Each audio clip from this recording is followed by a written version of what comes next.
Bienvenue à tous pour 4 minutes de rétrospective de l'année 2023 à l'AFJ Hauts-de-France. Commençons par 2 changements importants à la tête de notre association. Daniel Fouillouz a été élu président et Karim Louzani nommé directeur général. Ensemble, ils ont porté des messages forts auprès de différentes institutions pour continuer à faire progresser la qualité des accompagnements des personnes qui nous sont confiées. Auprès du département du Nord, avec la rencontre de Marie Tonnerre, de l'ARS lors de la venue d'Hugo Gilardi, du défenseur des enfants Éric Delemare, d'une délégation de la Direction générale de la cohésion sociale et des juges des affaires familiales. Toujours au sujet des accompagnements, l'AFJ Hauts-de-France a eu la joie de remporter le 17e trophée du magazine Direction avec le projet Colibri. Il s'agit d'un dispositif d'insertion professionnelle innovant conçu par les ateliers et chantiers d'insertion de l'emploi adapté Métropole. Place à la solidarité dans cette rétrospective. Grâce à la générosité de nos 3000 salariés, un camion complet est parti au Maroc livrer sur place des couvertures et du matériel médical au profit des victimes du séisme.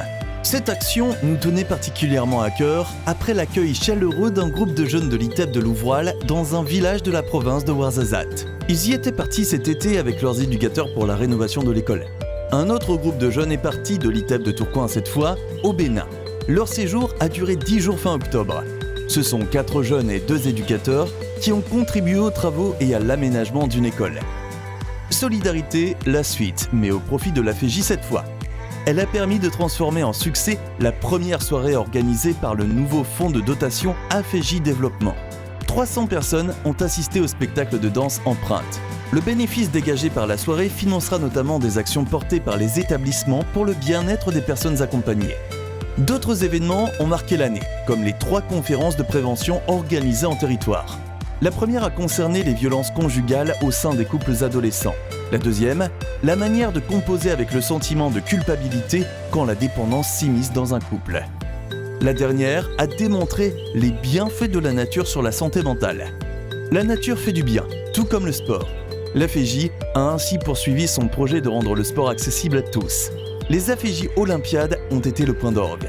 500 personnes accompagnées par l'association se sont retrouvées 3 jours à Armentières pour découvrir et pratiquer de nombreux sports. Cet engagement à promouvoir le sport pour tous a été salué par Marie-Amélie Le Fur, la présidente du comité paralympique et sportif français, lors de sa venue pour la signature de la charte de développement local du parasport à Dunkerque.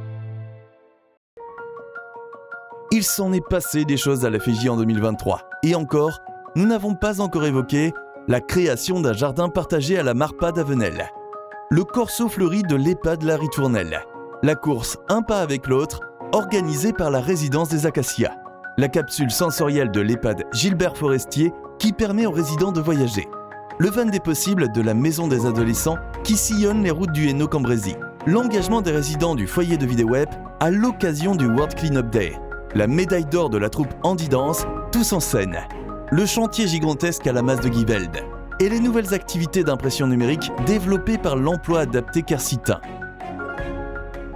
Une nouvelle fois, cette année, les équipes se sont engagées pleinement au service de notre mission d'inclusion et de maintien de l'autonomie des personnes vulnérables. Elles ne sont pas les seules. Nous terminons ainsi par remercier chaleureusement tous ceux qui ont soutenu notre association cette année. Merci pour vos dons.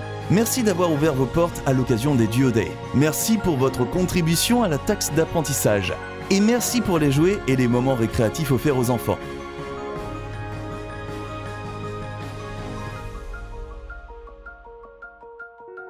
Nous vous souhaitons à tous une très bonne et heureuse année 2024.